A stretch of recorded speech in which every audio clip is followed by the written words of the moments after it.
నమస్తే, నేను ఆదిత్య. గత 5 ఏళ్లలో వైఎస్ఆర్సీపీ అధికారంలో ఉన్న టైంలో ప్రకృతి వనరైనటువంటి ఇసుకకు సంబంధించిన అంశంలో జగన్ అండ్ టీం దాదాపుగా 15,000 కోట్ల స్కామ్ అంటూ ఒక వార్త అయితే తాజాగా వినిపిస్తుంది. మరి ఈ అంశం గురించి మాట్లాడడానికి ప్రస్తుతానికి మనతో పాటు స్టూడియోలో ఉన్నారు ప్రముఖ పొలిటికల్ అనలిస్ట్ కేవీ ప్రసాద్ గారు. సార్ని అడిగి మరి విషయాలు తెలుసుకుందాం. సార్ నమస్కారం. సార్ నమస్తే అండి. జగన్మోహన్ రెడ్డి అధికారంలో ఉన్న టైంలో ప్రకృతి వనరైనటువంటి ఇసుకను కూడా స్కామ్ చేస్తారని దాదాపుగా 15,000 కోట్లంటూ ఒక వార్త వినిపిస్తుంది.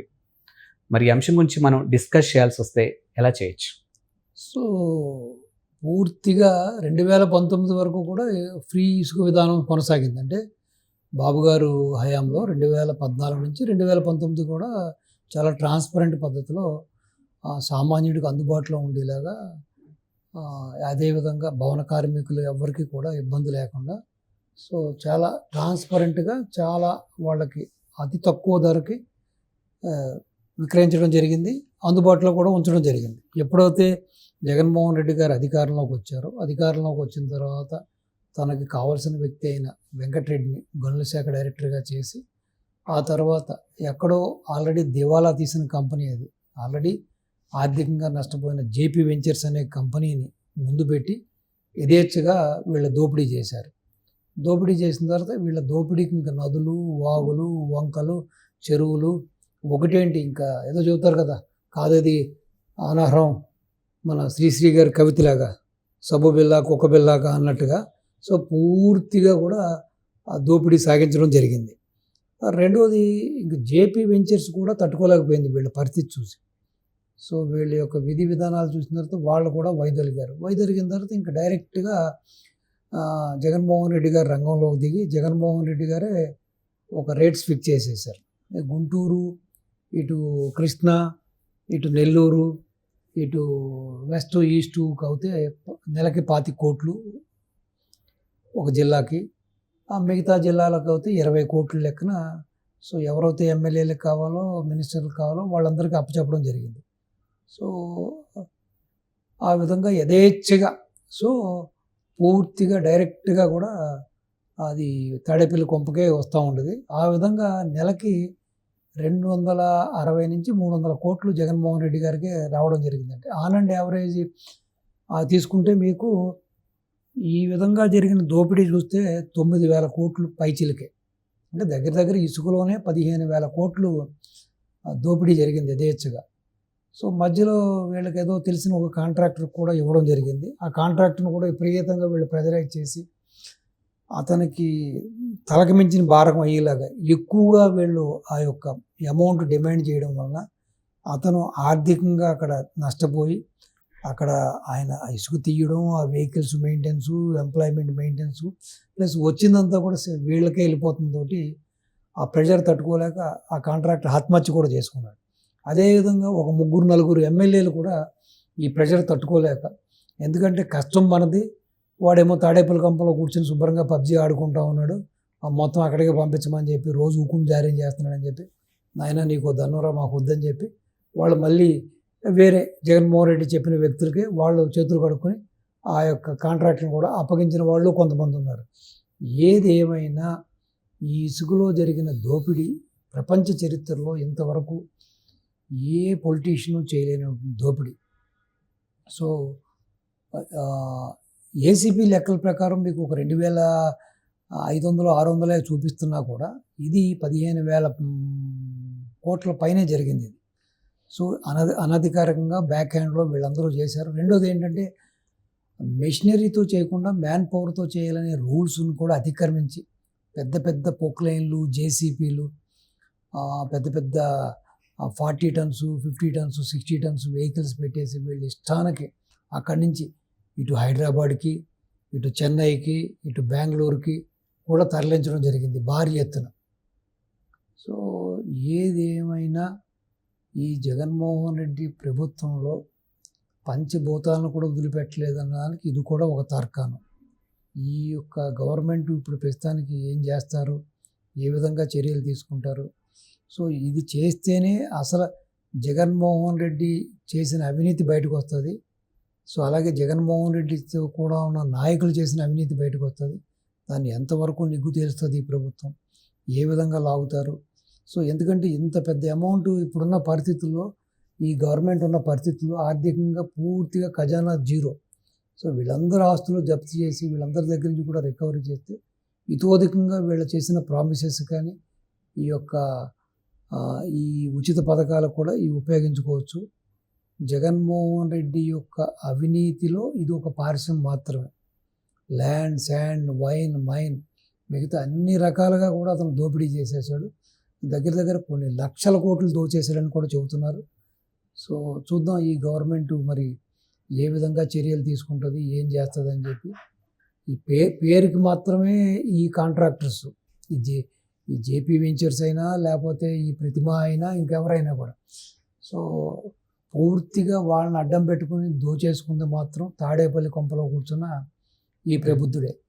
సో కాబట్టి ప్రతిదీ కూడా ప్రతి పైసా కూడా అది జగన్మోహన్ రెడ్డి ఖజానాకి వెళ్ళింది కాబట్టి సో ఏ విధంగా ఇప్పుడు జగన్మోహన్ రెడ్డిని వీళ్ళు బయటకు లాగుతారు, ఏ విధంగా దీన్ని నిగ్గు తేలుస్తారు, ఏ విధంగా జగన్మోహన్ రెడ్డి మీద చర్యలు తీసుకుంటారు, ఏ విధంగా ఈ యొక్క దోపిడీ చేసిన యొక్క సొమ్ముని రికవరీ చేస్తారు అనేది ఈ రోజున ఈ గవర్నమెంట్ ముందున్న ఒక సవాల్ ఇది. సో గవర్నమెంట్ దీన్ని ఏ విధంగా ట్యాకిల్ చేస్తుంది, ఏ విధంగా దీన్ని ఈ యొక్క దోపిడీకి పాల్పడిన ఈ యొక్క మనుషుల మీద యాక్షన్ తీసుకుంటుంది అన్నది కూడా మనం వేచి చూడాలి. చూద్దాం. ఇది ఓన్లీ ఒక పార్శ్వం, అంటే ఆంధ్ర రాష్ట్రాన్ని ఏ విధంగా వీళ్ళు అన్ని రకాలుగా దోపిడీ చేసేసారో దాంట్లో ఇసుక అనేది మాత్రం ఓన్లీ ఒక పార్శ్వం మాత్రం. మిగతా చూశారు కదా మీరు, ఎన్నో ఉన్నాయి. లిక్కర్ ఉంది, ల్యాండ్ ఉంది, మైన్ ఉంది, వైన్ ఉంది. సో కాబట్టి చూద్దాం ఏ విధంగా మరి వీళ్ళు దీన్ని నిగ్గు తేలుస్తారు అనేది. ఈ యొక్క దోపిడీ ఈ యొక్క చేసిన విధానం చూస్తే కూడా దీనివల్ల చాలా చోట్ల భూగర్భ జలాలు అట్టడుకు వెళ్ళిపోవడం జరిగింది. సో చాలా చోట ప్రజలు ఇబ్బంది పడుతున్నారు.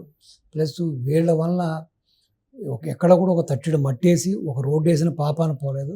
కానీ వీళ్ళ చేసిన ఈ ఇసుక దోపిడీ వల్ల, ఈ అక్రమ రవాణా వల్ల ఇక్కడ ఆ ఇసుక రీచ్ల దగ్గర నుంచి ఆ యొక్క ఏదైతే ఆ ప్రాంతాలు, ఆ ఊళ్ళు ఉన్నాయో ఆ ఊళ్ళో ఉన్న రోడ్లన్నీ కూడా పూర్తిగా కూడా ధ్వంసం అయిపోయినాయి.